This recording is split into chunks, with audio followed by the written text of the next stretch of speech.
Hermanos, todavía nos encontramos estudiando el canon de las Escrituras. Y quiero aclarar algo antes de hacer nuestro estudio. Hermanos, sé que estas lecciones no son tan prácticas como estudiar piedad en el hogar, cómo criar a tus hijos, cómo leer tu Biblia y demás. Estas lecciones no son tan prácticas en ese sentido, pero quiero recordarles cuáles son los beneficios de estudiar este tema del canon.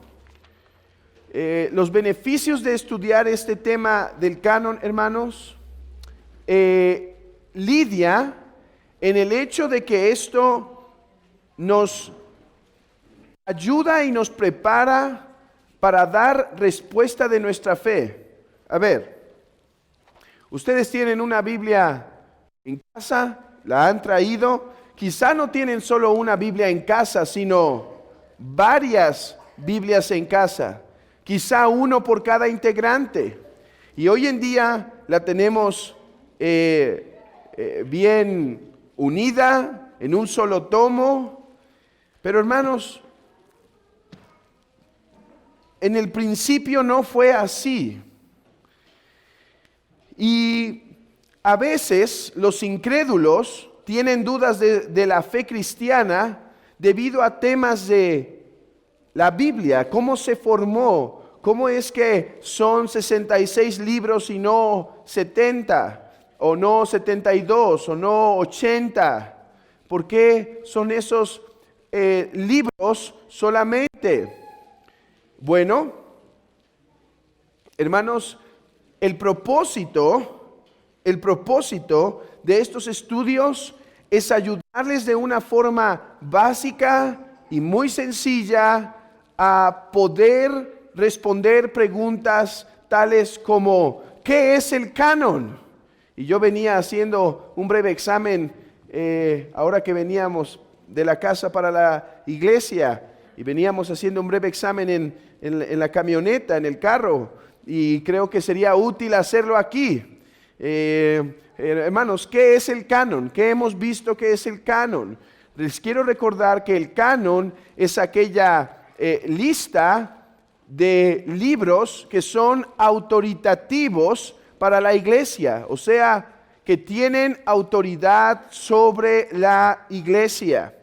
Recuerden que el canon no lo establece una iglesia. El canon es reconocido por la iglesia, pero no es lo mismo decir yo te declaro a ti libro canónico a decir, no, yo reconozco que este libro es canónico. O sea, yo reconozco que este libro proviene de la mano de Dios. Yo sé que esta es la palabra de Dios. Es muy diferente una y otra versión. El papismo cree que ellos tienen autoridad para establecer el canon y decir, te declaro canónico. Mientras que nosotros creemos que la iglesia solo reconoce el canon. La vez pasada empezamos a estudiar, habiendo visto qué es el canon, cuáles fueron las diferentes definiciones que se dan sobre el canon y demás, empezamos a estudiar cuál es el canon del Nuevo Testamento. ¿Cuáles son estos 27 libros? ¿Y por qué estos 27? ¿Por qué no agregamos el Evangelio de Tomás o el Evangelio de Pedro? Y entonces expusimos que la iglesia temprana tuvo al menos 3, o si queremos 4, métodos para discernir cuáles sí eran los libros que Dios nos había dejado y cuáles no. Uno de los requisitos o de los puntos que ayudó a la iglesia a reconocer es que eran ortodoxos, o sea, todos los libros que la iglesia temprana dijo, esta es la palabra de Dios, En primer lugar, tenían la característica de tener doctrina correcta. De tener doctrina correcta. De hecho, yo les había platicado que hubo una iglesia temprana en donde al principio empezó a leer algún evangelio apócrifo, ¿sí? El evangelio de Tomás. Y después ellos dijeron, no, este evangelio no está conforme a la fe. No es conforme a la predicación que recibimos de los apóstoles. La predicación que recibimos de los apóstoles es que Dios creó el mundo, que todo lo que creó es perfecto, es bueno, que Dios envió a su Hijo, nacido de mujer y nacido de la ley, que murió, que fue sepultado, resucitó con un cuerpo real. La tumba está vacía, viene por segunda vez a resucitar, a juzgar a los vivos y muertos, y por lo tanto sabemos que este evangelio de Tomás no proviene de su mano. Otra característica que era necesaria para entender que un libro era la palabra de Dios es que el libro fuera conocido por las iglesias. Ese es un requisito. Si Dios quería que un libro de los que había inspirado se quedara como palabra de Dios para su iglesia, era necesario que ese libro fuera conocido por las iglesias. Y por último, también hablamos del tema de la inspiración, que para que un libro fuera canónico tenía que ser inspirado. Pero ¿cómo sabían que era inspirado? En cuarto lugar, porque el libro provenía de la mano apostólica. Y dijimos que ese fue el parámetro principal. No importa si era ortodoxo o si era conocido por las iglesias. Si no tenía el respaldo o el sello apostólico, ya sea porque fuera de la misma mano del apóstol o porque ese libro fuera del círculo apostólico, entonces no era recibido. Hermanos, nuestra fe, como dice Efesios 4:24, está fundada sobre los apóstoles. Cristo es la piedra angular y Cristo habló las palabras de verdad a sus apóstoles. Pero Cristo en Juan capítulo 16 dijo: yo enviaré al Espíritu Santo y Él os guiará a toda verdad, y ustedes hablarán de mí, porque el Espíritu va a hablar lo que es mío. Y por lo tanto, nuestra fe se basa en Cristo, que es la piedra angular, y el mensaje de los apóstoles que Cristo envió para que fundaran nuestra fe. Por lo tanto, son los libros apostólicos aquellos que nosotros reconocemos como la palabra de Dios. Y así la iglesia temprana los pudo reconocer. Ok, eso fue un breve repaso para refrescar sus mentes de este tema del canon. Ahora, me gustaría continuar el día de hoy revisando el canon del Antiguo Testamento. Y yo les expliqué que íbamos a ir de atrás para adelante en esto por una cuestión pedagógica. Creo que es más sencillo primero entender el canon del Nuevo Testamento y después el canon del Antiguo Testamento. Así que el día de hoy, hermanos, déjenme enfocarme en el canon del Antiguo Testamento. Aquí mi punto va a ser muy sencillo. Simplemente quiero hacer notar a la iglesia hoy que desde muy temprano la iglesia judía, el pueblo judío, el pueblo de Dios, reconoció la existencia de un canon. Desde muy temprano. Y después, esa iglesia judía que reconoció muy claramente la existencia de un canon, el pueblo del Nuevo Testamento, Jesús y los apóstoles, recibieron ese mismo canon. Y hermanos, es el canon de Jesús del Antiguo Testamento y el de los apóstoles el nuestro. Porque recuerden, hermanos, nuestra fe como cristianos está fundada en la palabra de Jesús quien es la piedra angular, y la enseñanza de los apóstoles que hablaron respecto a Jesús de forma autoritativa. De manera que cuando tenemos que hablar no solo del canon del Nuevo Testamento, necesitamos ir a los apóstoles, sino también cuando tenemos que hablar del canon del Antiguo Testamento, tenemos que ir a Jesús y los apóstoles. Y me gustaría demostrar esto en el tiempo que tengo, el tiempo que me resta.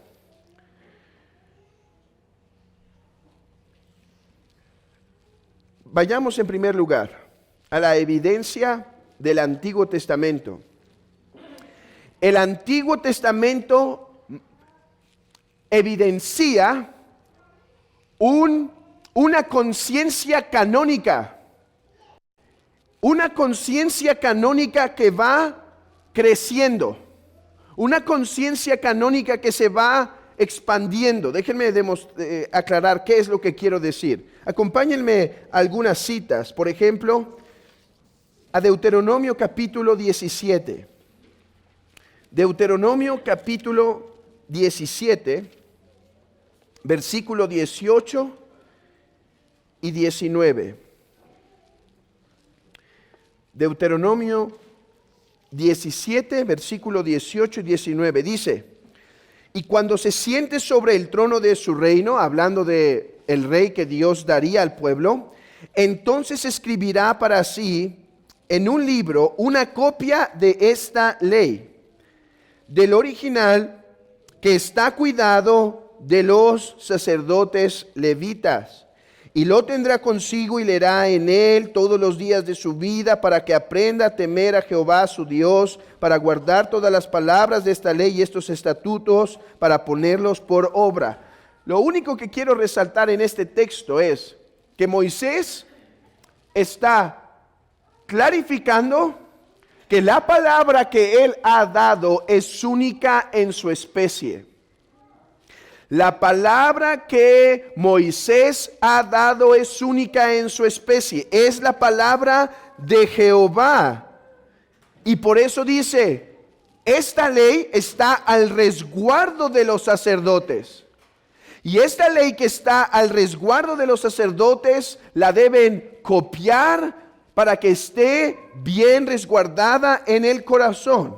Vayamos a otro texto. Lo único que quiero ver es que ustedes puedan empezar a discernir conmigo que se identifican unos escritos que son especiales, la Santa Palabra.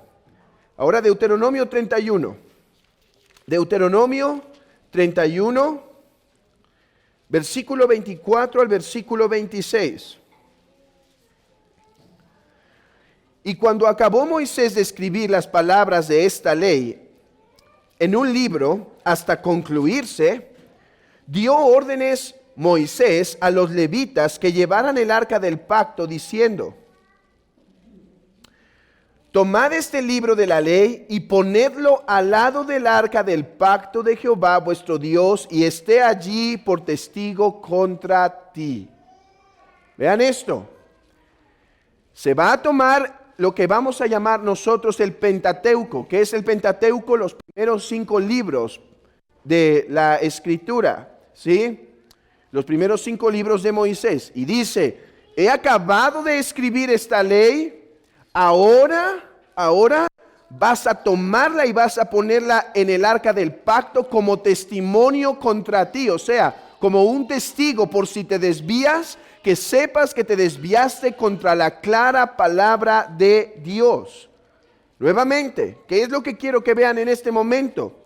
Una conciencia en el pueblo de Israel sobre lo que es palabra de Dios, sobre aquellos testimonios que son únicos, porque son inspirados. Hermanos, ¿por qué llamamos a unos libros canónicos y a otros no?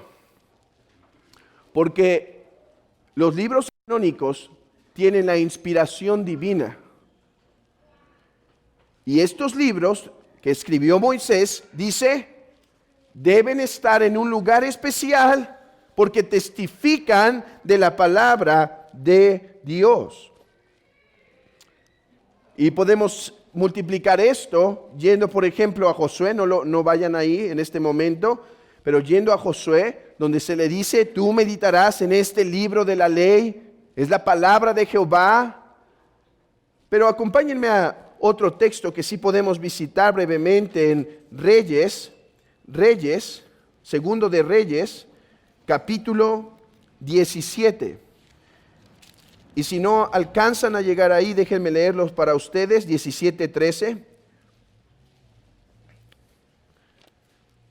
Dice el texto, Jehová amonestó entonces a Israel y a Judá por medio de todos los profetas y de todos los videntes, diciendo, volveos de vuestros malos caminos y guardad mis mandamientos y mis ordenanzas conforme a todas las leyes que yo prescribí a vuestros padres y que os he enviado por medio de mis siervos los profetas. Este texto es interesante porque ahora empezamos a ver un cambio no un cambio, sino un incremento en lo que es autoritativo para Israel. En primer lugar, no han obedecido la palabra de Dios que Dios les dio y que tiene autoridad sobre ustedes. Pero en segundo lugar, ¿qué pueden notar ahí? Que mis profetas hablaron. Que mis profetas hablaron.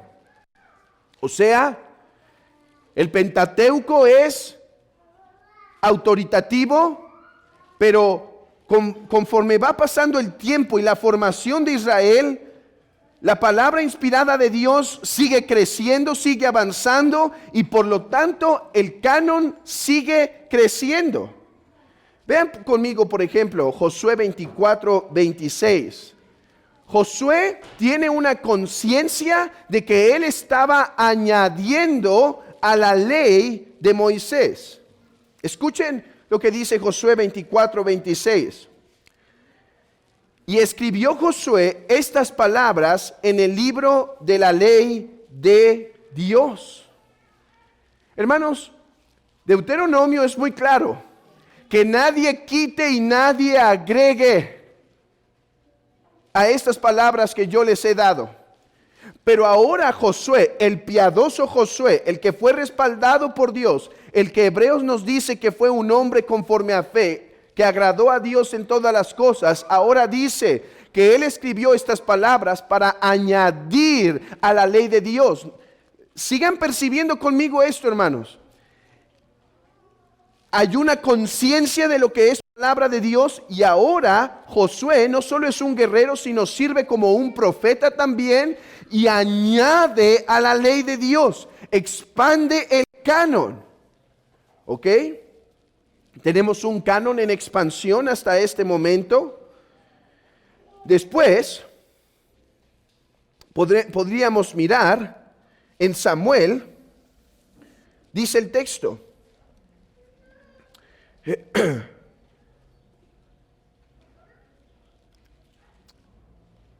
Samuel escribe regulaciones sobre los reyes y esta palabra es puesta delante de Yahvé. Escuchen lo que dice el primero de Samuel, capítulo 10. Samuel recitó luego al pueblo las leyes del reino y las escribió en un libro. Esto no es el Pentateuco, esto es más regulaciones. Dice, el cual guardó delante de Jehová. Así como el Pentateuco fue puesto en el principio en el arca del pacto, porque se reconocía que era palabra de Dios, y después Josué dice, yo añadí a la ley de Jehová y por lo tanto esto también es autoritativo, y ahora Samuel está diciendo que él declaró leyes al pueblo, las escribió y las puso delante del Señor. Dice un autor, en un acto análogo al de Moisés, al hacer una disposición similar de la constitución de Israel como pueblo de Dios, ahora Samuel agrega estas leyes. Es un acto análogo. Y esto no era extraño, hermanos, que el canon estuviera expandiéndose. Esto no era extraño que el canon estuviera expandiéndose, porque de hecho, ustedes recordarán que en Deuteronomio y en otras partes del Pentateuco, se nos dice cómo reconocer a aquellos que hablen la palabra de Dios y que realmente vengan de Dios y a aquellos que no. ¿Se acuerdan de esas regulaciones? Dice, si habla y es conforme a la ley, escúchenlo. Y si se cumple lo que dice, escúchenlo. Pero si no, si habla, dice que es palabra de Jehová, pero no es conforme a la ley, ni se cumplen sus palabras, ignóralo. Ignóralo, el tal es mentiroso. Hermanos, ya con Josué y ya con Samuel vemos un canon en expansión. Pero por último, ¿qué de los profetas?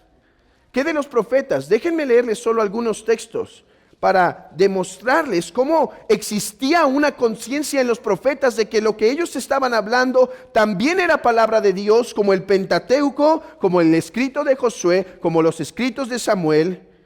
Por ejemplo, Isaías 34:16. Abran sus Biblias en Isaías 34:16.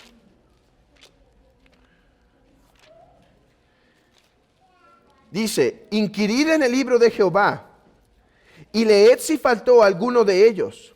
Ninguno faltó con su compañera, porque su boca mandó y los reunió en un mismo espíritu. El contexto aquí, no podemos ir al texto tal cual, pero el contexto aquí es el siguiente. Isaías les está diciendo, vayan y revisen la profecía que he dado por si ha faltado algo. Inquirid en el libro de Jehová. En el contexto, el libro de Jehová es lo que él habló. Isaías ahora reconoce su palabra como palabra de Dios. Uno más, Oseas 6:5. Por esta causa los corté por medio de los profetas, con las palabras de mi boca los maté. Los profetas hablaban, los profetas predicaban, los profetas traían el mensaje de Dios y dice, esas palabras de los profetas eran mis palabras cortando. Eran mis palabras trayendo muerte o trayendo vida. Los profetas entonces eran parte de ese canon. Ahora, paremos un momento. Tenemos aquí un canon en expansión. Tenemos un canon en crecimiento, ¿sí? En Isaías, todavía. La pregunta es, ¿cuándo cesó la revelación para decir el canon está cerrado? Hay dos respuestas a esta pregunta.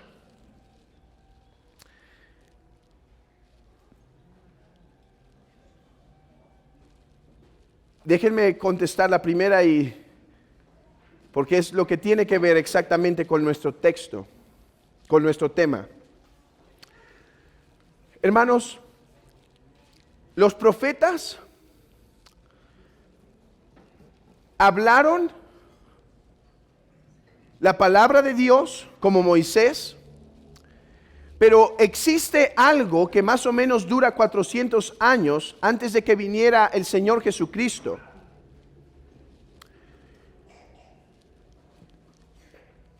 Y este es llamado el periodo del silencio. En este tiempo se decía que Dios ya no estaba hablando. Y eso era parte del juicio de Dios sobre Israel.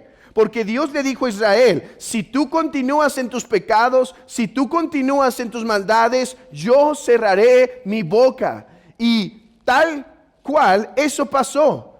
Dios cerró su boca para con Israel. Ya no hubo más revelación. Eso se conoce como el periodo del silencio.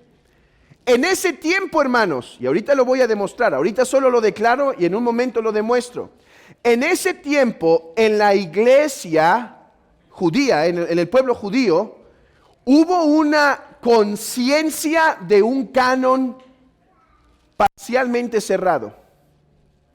parcialmente cerrado. ¿Por qué digo que parcialmente cerrado? Vean esto.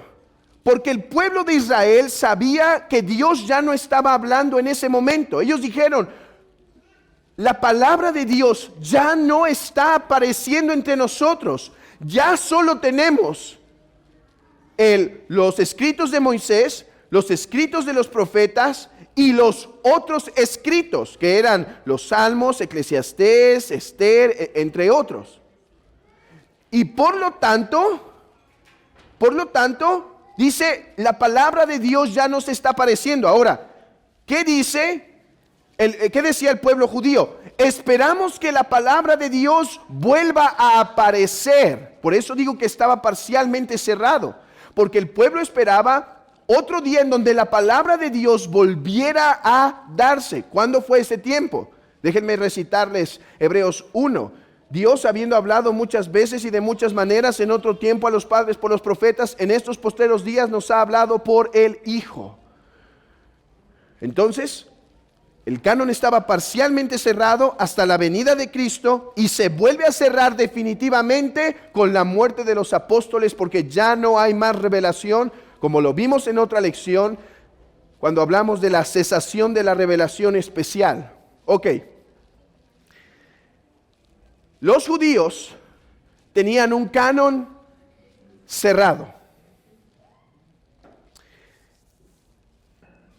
Y hermanos, lo interesante y lo más importante de esto, para nosotros de esto, es que este fue el canon, escúchenme esto, este fue el canon que recibió Jesús y sus apóstoles. Abran sus Biblias en Lucas 24, 27. Lucas, por favor, acompáñenme a Lucas 24, 27.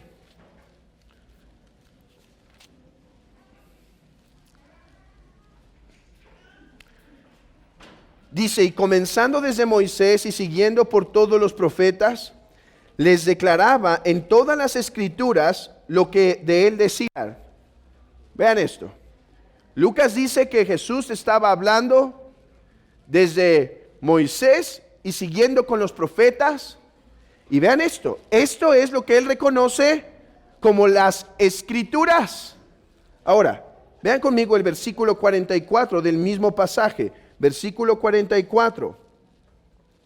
Y les dijo, estas son las palabras que os hablé estando aún con vosotros, que era necesario que se cumpliese todo lo que estaba escrito en la ley de Moisés, en los profetas y en los salmos. Ahora, Jesús está usando aquí el término salmos, como a veces Mateo usa el término Isaías.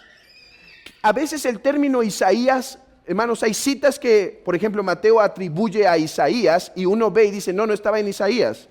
Por ejemplo, digamos que estaba en Jeremías. Entonces dices, se equivocó Mateo. No. Es que en ese tiempo no existía el tipo de citación académica como ahora a veces requerimos, ¿sí? Como ese famoso manual de Chicago, donde te pone cómo debe ser la nota al pie de página. En ese tiempo, Mateo lo único que está diciendo es que Isaías era reconocido como el profeta y por lo tanto se dice lo que está escrito en Isaías, para hacer una referencia general a los profetas.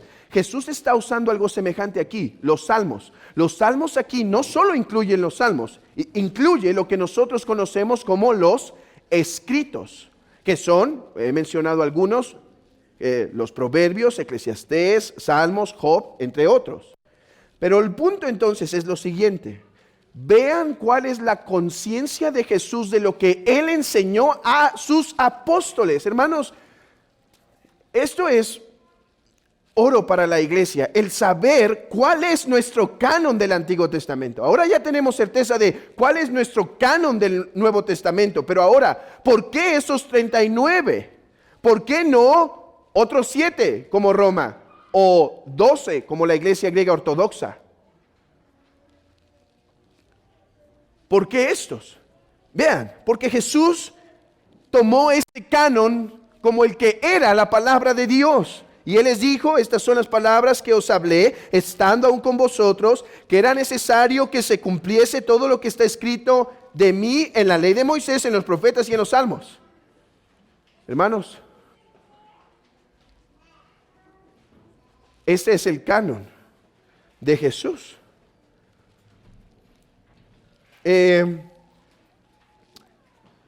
Otra evidencia, Lucas 11, 50, 51. Solo quiero mostrarles qué era lo que Jesús reconocía como el canon y por lo tanto nosotros reconocemos como el canon. Lucas 11, 50. Lucas 11, 50.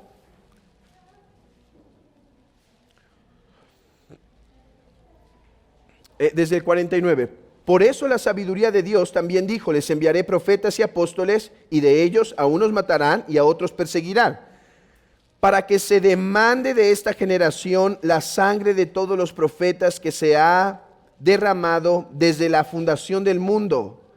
Esto es bien importante. Desde la sangre de Abel hasta Zacarías. Hermanos, Zacarías fue el último profeta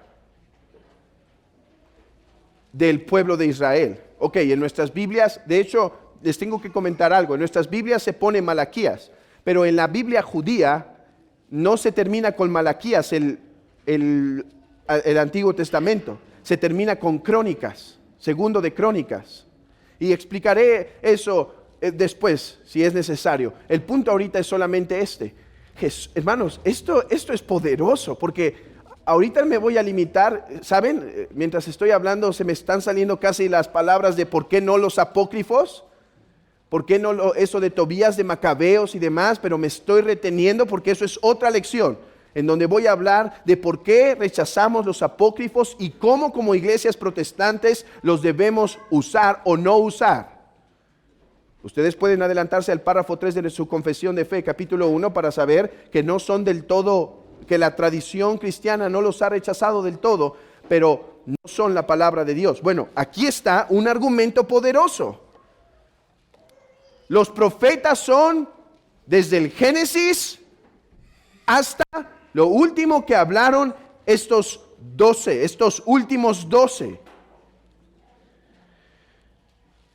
Dice un autor, al poner a Abel, la primera persona asesinada en el Pentateuco, a un lado de Zacarías, la última persona asesinada registrada en el libro de Crónicas, Jesús parece referirse a la forma hebrea de la Biblia. En este sentido, Jesús aplica todo el Antiguo Testamento a los individuos que acusa en Lucas. Bueno, déjenme pasar a otra evidencia, por último. El mensaje de otra evidencia en donde vemos cuál es el canon que reciben los apóstoles y Jesús, es cuando ellos insisten en que su doctrina está en conformidad al Antiguo Testamento. No lo rechazaron. Esto es algo que la iglesia cristiana tiene que comprender y profundizar más íntimamente. La iglesia cristiana tiene que entender que el Antiguo Testamento es la palabra de Dios y así fue recibida. Por eso Jesús dice en Mateo 5:21, yo no he venido a abrogar la ley, sino a cumplirla. Yo no he venido a abrogar la ley o los profetas, sino a cumplirla. ¿Y cuál es el mensaje de Pablo en 1 Corintios? Que todo esto se cumplió conforme a las Escrituras. Ok. Quiero hacer una precisión, que dije ahorita algo que no fue preciso. Malaquías sí es el último profeta que escribe, pero la referencia era que Zacarías es el último profeta muerto, ¿sí? Por eso mencionaba el libro de Crónicas, porque es interesante cómo termina el libro de Crónicas. Sin rey, vean esto, sin rey en el trono y sin profeta, porque había muerto. Y entonces, ¿qué esperaba ahora Israel? Un rey, un profeta y un sacerdote. Así es como termina el libro de Crónicas. Sin rey, sin profeta y con un templo que necesitaba ser restaurado a la gloria de Salomón. Pero solamente quería hacer esa precisión. Ahora, hermanos, déjenme mostrarles. Yo espero que aquí podríamos parar. No lo vamos a hacer, todavía tengo 12 minutos. Pero hasta aquí yo creo que ya todos nosotros podríamos decir, es claro por qué tenemos estos 39 libros y no más. ¿Por qué tenemos estos 39 libros? Porque es el canon que Jesús y sus apóstoles recibieron. Ok. Espero que eso esté claro en sus mentes, en sus corazones. Israel por un tiempo tuvo una conciencia de un canon, pero un canon en crecimiento. Después, ese canon en crecimiento cesó parcialmente. Cesó parcialmente cuando lo que llamamos el periodo intertestamentario, en donde no había palabra de Dios.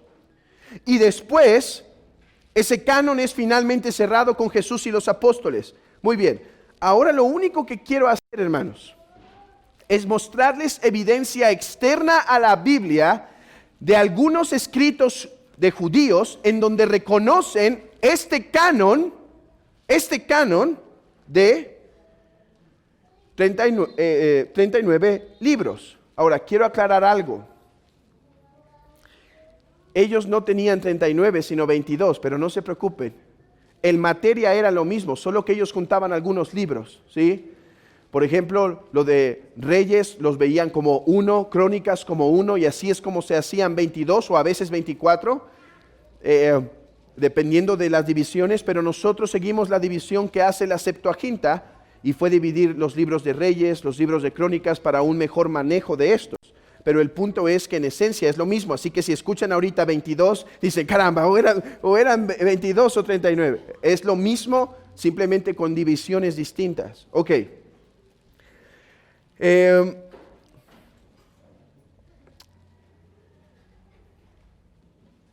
Dice, por ejemplo, Josefo, en su libro de antigüedades, y lo pueden encontrar incluso gratis en el internet, en el capítulo 1, párrafo 8, dice, por esto entre nosotros no hay multitud de libros que discrepan y disienten entre sí, sino solamente 22 libros que abarcan la historia de todo el tiempo y que con razón se consideran divinos. Que se consideran divinos. O aquí está, y abundaré en esto la próxima ocasión con más detalle, pero aquí está un libro que aparece en el periodo del silencio. Se llama Ben Sira. Y si no me equivoco, esto es lo que se conoce como sabiduría, sabiduría o eclesiástico, en los libros apócrifos de la iglesia romana. Y dice esto: en el prólogo de Ben Sira, un escrito de sabiduría del periodo intertestamentario hace referencia a las escrituras hebreas como la ley, los profetas y los otros libros. ¿Cuáles son los otros libros? Salmos, Eclesiastés, Cantares y demás. Vean esto. En el mismo periodo intertestamentario se reconoce esta división como que eso fue la palabra de Dios. Por eso dice un autor, parece pues que para este escritor hay 3 grupos de libros que tienen autoridad única: la ley, los profetas y los otros escritos. Y hermanos, esto lo podríamos multiplicar con citas externas en donde hay una conciencia judía de los límites del canon, la realidad del canon, que esperaban que se incrementara con la venida del Mesías. Ok, conclusión. Mi propósito en esta lección ha sido simplemente demostrar que en el Antiguo Testamento había una clara conciencia entre lo que era la palabra de Dios y lo que no era palabra de Dios. Además, Mi propósito ha sido demostrar que ya para el periodo neotestamentario encontramos una clara limitación de lo que es la palabra de Dios a la ley, los profetas y los otros escritos. Y que lo más importante para la iglesia cristiana y aquello en lo que se funda nuestra fe es que fue este canon el que recibió Jesús y los apóstoles. Hermanos, este es el argumento más fuerte que puedo darles. No hay un argumento, y no es porque yo me lo inventé, es porque así lo ha hecho la tradición cristiana. Este es el argumento más valioso para nosotros. Ese es el punto. Este es el argumento más valioso. Miren esto. Hay veces que se intenta decir, ¿cuáles son los libros canónicos? Mira, Jesús citó tantos de estos. Bueno, hay unos libros que Jesús y los apóstoles no citaron. Podríamos decir, sí, aludieron a ellos de una forma escueta. Sí, pero no los citaron. No podemos entonces decir, son los libros que cita el Nuevo Testamento los que son autoritativos. No, lo más autoritativo para nosotros es que nuestro canon del Antiguo Testamento es el que fue recibido por Jesús. El que se evidencia en Lucas 24, en Lucas 11 y otros textos en donde dice que enseñaba de acuerdo a la ley, los profetas y los otros escritos. Ese es el argumento más fuerte. Porque, miren, ¿por qué no es un argumento fuerte decir, es que este fue citado y por lo tanto es autoritativo? Como les dije, hubo textos que no fueron citados por Jesús y los apóstoles que nosotros sí tenemos en el Antiguo Testamento. Además, ¿qué si les digo que hubo textos que citó Jesús y los apóstoles que no pertenecen al canon del Antiguo Testamento? ¿Saben que hay apologistas católicos que te pueden demostrar, y es cierto, que Jesús y los apóstoles en algunos textos hacen referencia, por ejemplo, a libros apócrifos? Porque eso era parte de la lectura que existía común en Israel. Por eso, las citas textuales o las alusiones no son la base para definir cuál es nuestro Antiguo Testamento. La base para definir nuestro Antiguo Testamento es cuál fue el canon que Jesús recibió. Y Jesús no recibió un canon diferente a aquel que los judíos conocían como esos 22, o si depende de la división, 24 libros, o en nuestra tradición 39 por nuestra división. Hermanos, yo les dije al principio de esta lección que yo sé que estas clases de la confesión y sobre todo este tema del canon no es tan práctico como si estuviéramos viendo cómo educar a tus hijos, cómo leer tu Biblia. Espero algún día también tratar eso, pero sé que no son temas tan prácticos. Ya estoy pensando en regresar a piedad en el hogar. Solo quiero acabar el tema del canon y después dar una lección más de piedad en el hogar. Mi punto es, pero hermanos, que no sean temas tan prácticos así para que me ponga algo en las manos para hacer, no significa que no sean importantes y relevantes. Hermanos, ¿cuál es lo práctico de esta lección? Que tu fe sea fortalecida, que ahora que el día de mañana empiezas a leer el Antiguo Testamento, o en un momento que leemos el Antiguo Testamento en 2 de Samuel, puedas decir, esta es la palabra que Jesús me confirmó que es la palabra de Dios. Es el ser ratificados en esa seguridad, el ser ratificados en esa confianza de decir, no tengo estos 39 libros, pues porque es lo que el pastor dice que hay que leer, o porque es lo que la iglesia últimamente le gusta leer. No. Tenemos estos 39 libros por la autoridad de Jesús, hermanos. Y por eso los leemos, y por eso los estudiamos, y por eso buscamos enseñanza en estos libros, porque Pablo dice que estas escrituras nos fueron dadas para nosotros, y porque además Jesús dice que estas palabras hablan de Él. Por eso, hermanos, tenemos esta confianza de estudiar, de leer el Antiguo Testamento, porque este fue el canon de Jesús y sus apóstoles. Y si un católico quisiera agregar a esto los apócrifos como palabra inspirada de Dios, tiene un gran problema, porque entonces tiene que basar su fe no en lo que Jesús declaró, sino lo que la iglesia en el Concilio de Trento, en el año 1500 y 1600 estableció. No, hermano, tu fe no está fundada en el año 300, 500 o 1000 o 1200. Tu fe está fundada en lo que Jesús recibió como canon y palabra de Dios. La próxima semana les voy a demostrar eso. ¿Por qué digo que los apócrifos se definen en Trento? Porque antes de eso la iglesia nunca tuvo unanimidad sobre cuál era.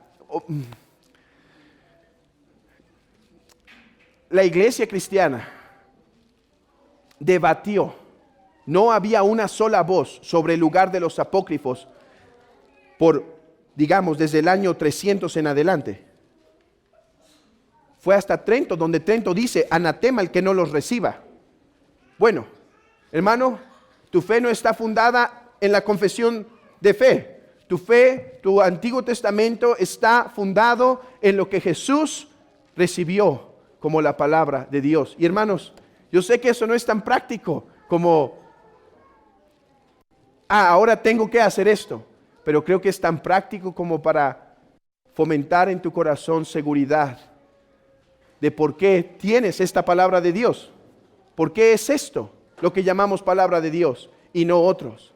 Y la próxima semana, la próxima ocasión que yo esté aquí, veremos por qué rechazamos los apócrifos y cómo los protestantes los han usado a través de los años.